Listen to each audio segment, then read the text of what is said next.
Welcome to Kindness in Real Life. We share the journey of Lucas, a 5-year-old boy whose world crumbled after a tragic accident landing him in a brutal orphanage where hope seemed lost.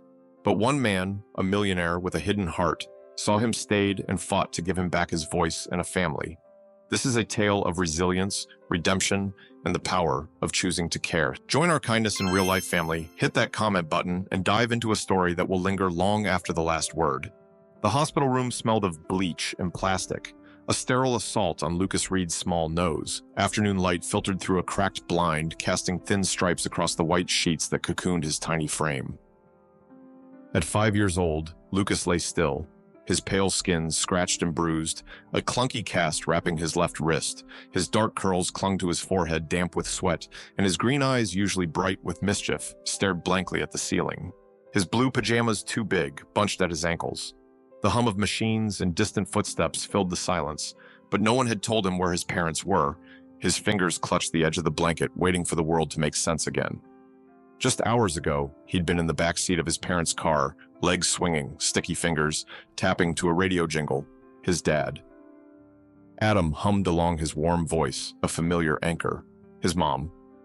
Lily laughed at something silly, her head tilted back, sunlight catching her auburn hair. Lucas didn't catch the words, he was too busy soaking in their warmth. The golden syrup, perfect moment. Then came the screech of tires, the scream of metal and darkness. Now nurses in pastel scrubs fluttered in and out, calling him sweetheart with gentle smiles. But their pity-filled eyes made his stomach twist. He wanted his mom's laugh, his dad's hum. Not these strangers. The door creaked open, and a woman stepped in, her heels clicking on the linoleum. Clarice, in her 30s, had a slender frame with flawless light skin and blonde hair swept into a tight chignon. Her black suit was tailored fake pearls, glinting under the fluorescent lights. Her blue eyes, red-rimmed, carried a practiced grief. Her face composed but tense. She crouched beside Lucas's bed, her perfume sharp. "Lucas, it's me, Aunt Clarice," she said, voice soft but cracking in rehearsed places. Lucas blinked, vague memories surfacing, Thanksgiving dinners. Her stiff hugs with his mom, polite words masking distance. She'd never looked him in the eye like this. He shifted the cast heavy on his wrist. "Where's Mommy?" he asked, voice small. Clarice's lips tightened, her gaze flickering to the floor before meeting his. "Your Mommy and Daddy, they're not coming back, sweetheart." Her fingers brushed his curls, a gesture that felt foreign. "There was an accident. But don't worry, I'm going to take care of you now, just like I promised your mama. You'll live with me, I'll be your family." Lucas's throat closed like a fist. He wanted to scream, to run, but his body felt like lead. He nodded, because what else could a 5-year-old do? The next day, Clarice signed discharge papers, her movements brisk. Lucas sat on the hospital bed, clutching a small backpack with his clothes and a faded photo of his parents, his mom laughing, his dad's arm around her baby. Lucas on his hip, Clarice barely glanced at it, ushering him into her sleek sedan. The drive to her townhouse was silent. No radio, just the hum of tires and her sharp perfume. Lucas pressed his face to the window, watching the world blur, his casted wrist heavy in his lap. Clarice's townhouse gleamed with cold perfection. Glass tables, white carpets, sharp edges. Lucas stood in the foyer, his small frame swallowed by the space. His sneakers scuffed from the crash, left faint dirt marks on the floor. Clarice sighed, her face pinching. "Don't drag your feet." "Lucas," she said, hanging her coat. She pointed to a corner with a fold-out cot in the laundry room. "That's your bed. Don't touch anything." Lucas nodded, clutching his backpack, his green eyes wide but silent. He wanted to ask about his old house, his toys, but her sharp glance stopped him. The first days were a maze of rules. Don't speak with your mouth full. Don't wipe your nose on your sleeve. Lucas tried to be invisible, coloring with broken crayons someone found in a drawer, sitting in corners to avoid Clarice's size. At night, on the creaky cot, he hugged his parents' photo, the only tether to before. The first time he cried softly into his pillow, the laundry room door flew open. Clarice stood in the doorway, her silk robe glowing under the harsh light, face twisted with irritation. "You're not the only one grieving, you know," she snapped. "Stop making everything about you." Lucas bit his tongue, tears soaking the pillow, and said nothing. Within a week, Clarice sold his parents' house. It was falling apart, she said, when Lucas asked why, her voice sharp as she sipped coffee. I can't pay a dead couple's mortgage. Lucas stood in the hallway, his pajamas too big, clutching the photo with a bent corner. But my room, he whispered. Clarice rolled her eyes. You have a place here, be grateful. She sold the car next, then drained the insurance account, muttering about lawyers and paperwork. Do you know how exhausting this is? She snapped one evening, downing wine. Lucas, unnoticed in the shadows, whispered, I didn't ask for this either. She didn't hear. 3 weeks in the mask slipped. Lucas sat under the kitchen counter, building a tower of sugar packets unnoticed, as Clarice paced, phone pressed to her ear. No, I haven't spent all of it yet, she hissed. The kid's still here. I can't ship him off and look like a monster. There's paperwork. Lucas froze, fingers trembling over a packet. Later, when she burned dinner and Lucas offered to help, she exploded. You are not my responsibility, she shouted, her face flushed. I had a life before you, meetings, Mrs. Macaroni every damn night. Lucas flinched, green eyes wide. But you said you'd take care of me, he said softly. Clarice laughed, bitter. I said that to get custody. Lucas, wake up. The light in Lucas dimmed. The next morning, his backpack was packed, clothes stuffed carelessly. His photo bent. We're going for a drive, Clarice said curtly, her suit, pristine face cold. Where? Lucas asked, voice barely audible. Somewhere with people trained for this. The drive was silent, her perfume choking the air. After 2 hours, they told some shows. They pulled up to a gray building surrounded by chain-link fences and dead grass. The sign read Meadow Hills Youth Home. Lucas climbed out, dragging his backpack, his small frame dwarfed by the bleak facade. Is this school? He asked. Clarice's eyes rolled. It's where you'll stay for a while. Be grateful I didn't drop you in foster care. Inside, the air reeked of unwashed sheets and fear. At the front desk stood Veronica Bloom, steel gray hair in a tight bun, a pearl brooch on her blazer. Her light skin was smooth, her brown eyes cold, despite her syrupy smile. I'm Veronica Bloom, she said, extending a manicured hand to the social worker. I run this center. She bent slightly toward Lucas' voice, slow. And you must be Lucas. What a precious boy. Her eyes scanned his scuffed shoes, his worn backpack evaluating, not welcoming. Lucas clutched his bag, nodding his face, pale green eyes darting. Clarice handed over paperwork, signing without reading her movements. Swift Lucas reached for her sleeve, fingers brushing the fabric. Can you stay? Just a little, he whispered, voice trembling. Clarice stepped back, face sharp. Don't make this harder, Lucas. He opened his mouth to beg, but the words caught like thorns. Without a glance, Clarice turned, heels clicking, and walked out. The door shut with a thud. Lucas stood frozen, the weight of abandonment crushing his small chest. Veronica's smile didn't waver. We are so glad to have you, Lucas. You'll fit in beautifully. She led him to room 7, a concrete box with flickering lights and a cracked, duct-taped window. 7 children, small and silent, filled the space. 2 bunk beds, a broken cot, and a thin mat in the corner. You'll sleep there, a teenage staff member said. Voice tired, pointing to the mat. Lucas dropped his bag, hugging his photo, and sat the cold floor seeping through his jeans. No one spoke to him that night. The next morning, shouting jolted him awake.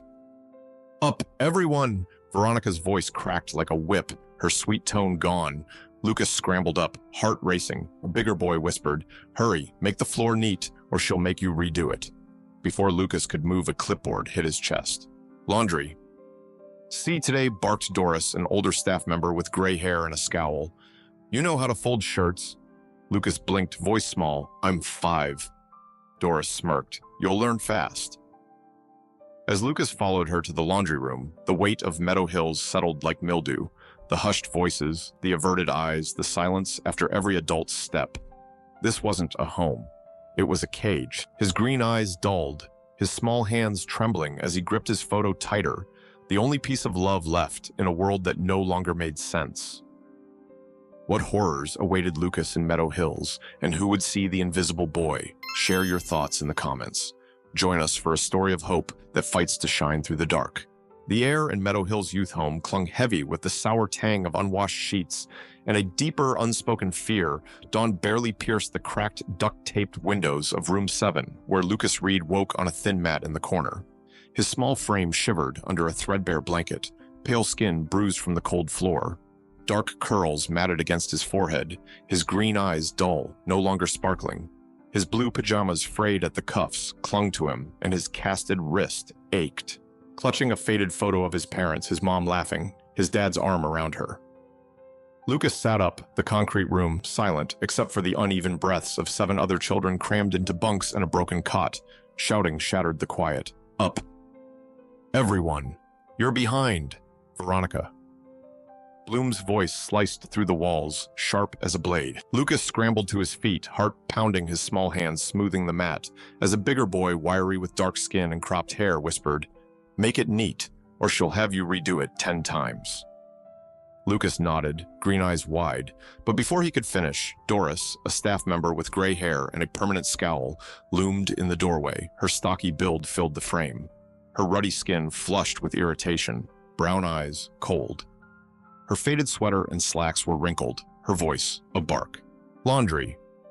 See, kid, move. She shoved a clipboard at Lucas' fold shirts.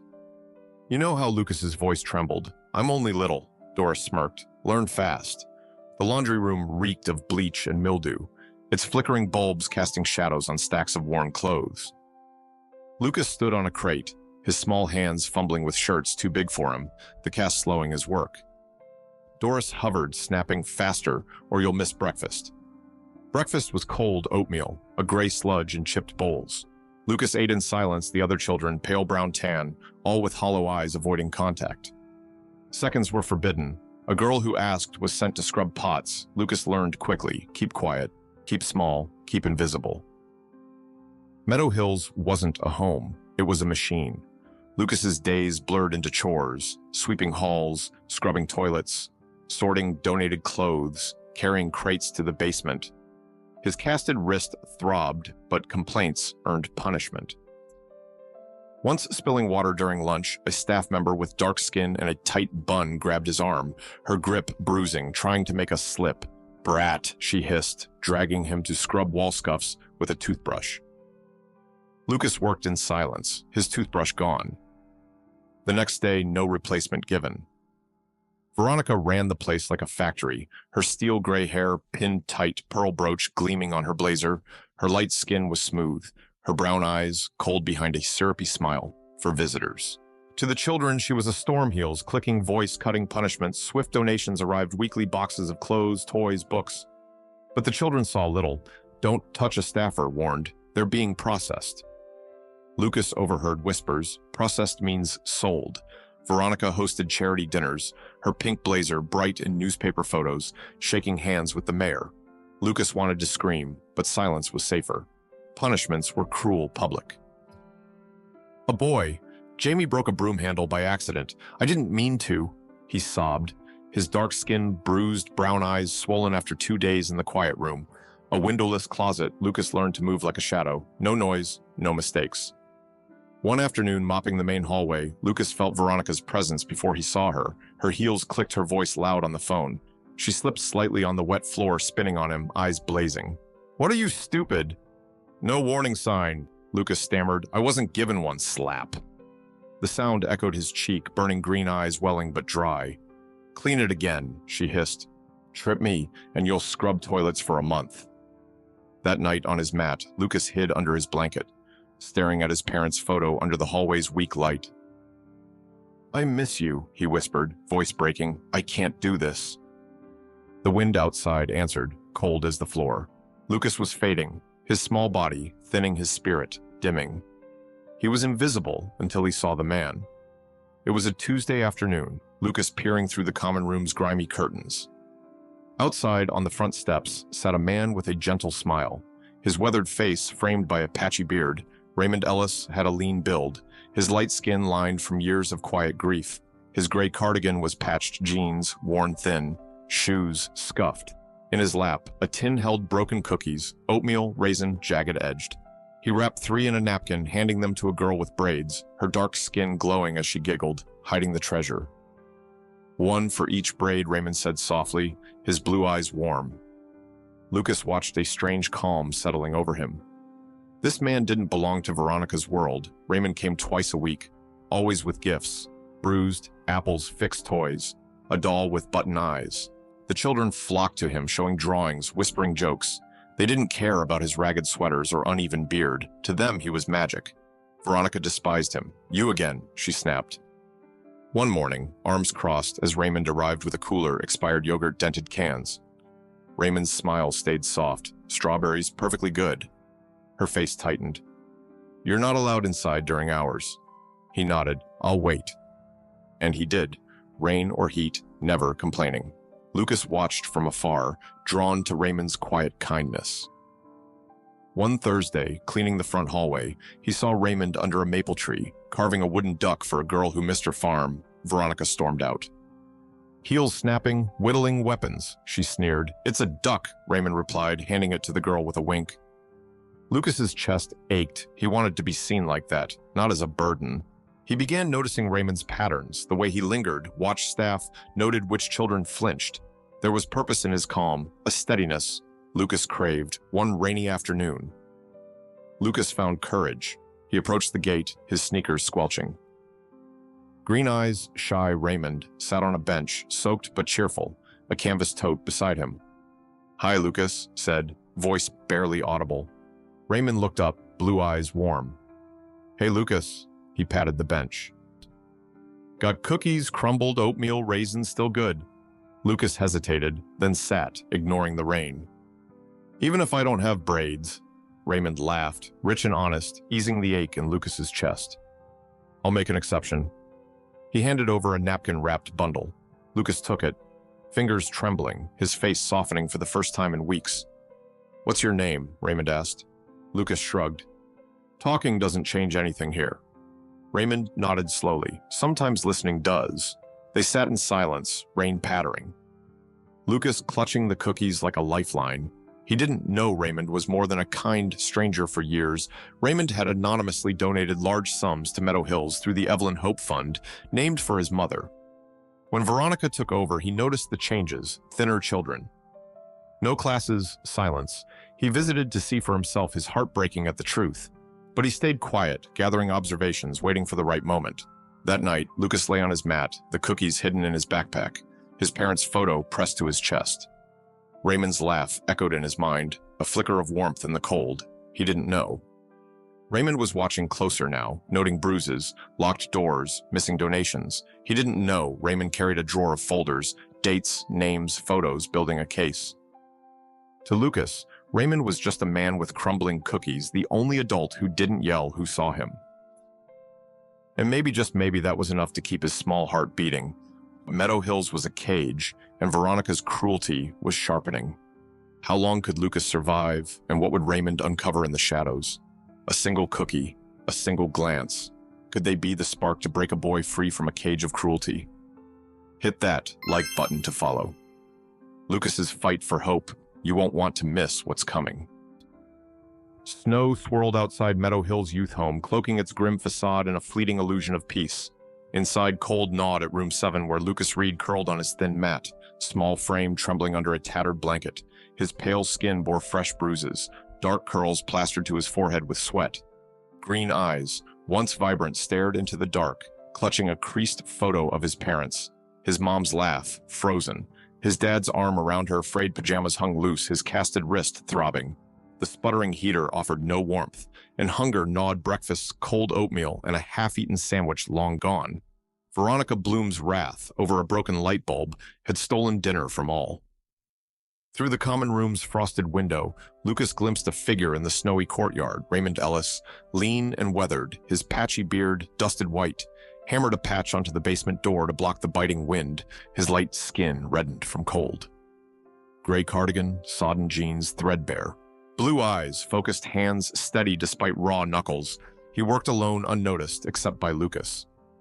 The boy's gaze fixed on his dad's olive green scarf around his neck. Raymond's shivers stirred something in Lucas. Without hesitation, he slipped through the back hallway, sneakers silent, and braved the icy steps. The wind stung as Lucas tugged Raymond's coat. "You're cold," he whispered, small hands shaking as he looped the scarf around Raymond's neck. Raymond froze, blue eyes softening with a warmth that pierced the storm. "Lucas, you didn't have to," he said, voice gentle. Lucas's green eyes held steady. You don't yell at me. They sat on the garden wall, snow settling on their shoulders, the scarf a shared shield. Why come here? Lucas asked. Raymond's gaze drifted to the trees. My mom. Evelyn helped kids here long ago. She believed every child deserved love. Lucas's voice broke. I miss my parents. Their voices, they're fading. Raymond's eyes glistened. Love fights to be remembered. Lucas, weeks later. Lucas dared to share more. In the laundry room hidden from cameras, Raymond tinkered with a sparking dryer, his patched cardigan rolled up. Lucas, folding towels, slid his parents' photo from his backpack. My mom and dad, he said, voice soft, handing it over. Raymond's hands, stilled face, paling, blue eyes wide on Adam Reed, his old friend, arm around Lily, baby Lucas, on his hip. You knew him? Lucas asked, green eyes searching Raymond's throat, tightened words trapped by Veronica's watchful shadow.